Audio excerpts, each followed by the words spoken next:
Ani ay pinalahi nga fan photoshoot sa usa ka masuso nga gibistihan sa naglain-laing mga costume sa kakanin naga-trending. Sayra nato pinaagi nining report.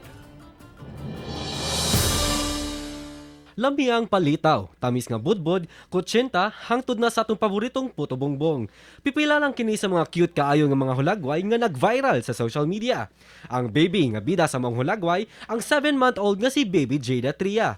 Apan, kung makaproject atubangan sa kamera, daw effortless si Baby Jada.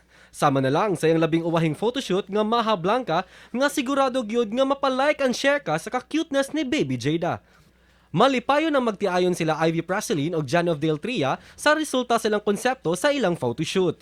Aminado ang first-time mom nga si Ivy nga siya mismo maghinam-hinam kang Baby Jada atol sa photoshoot.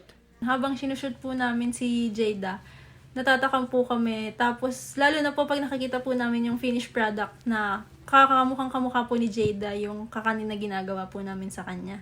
Dugang ni Janob ngang tumong sa ilang photoshoot mo ang pagsaulog sa milestone ni Baby Jada matagbuan. Nung mga sinushoot na pa lang namin siya, purely katuwaan lang yung ginagawa namin. Tapos, kaya ayun, talagang nagulat nga kami na nagte-trending na pala si Baby sa social media.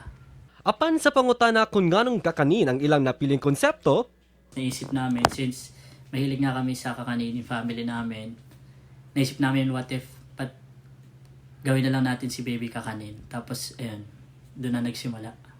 sama sa katamis o kapilit sa mga kakanin, nagsimbolo sa katamis sa pahiyom nga dala ni Baby Jada ngadto sa magtiayon. Og sama sa kapilit sa kakanin, nagpadayag usab kini sa ilang banding isip usa ka pamilya.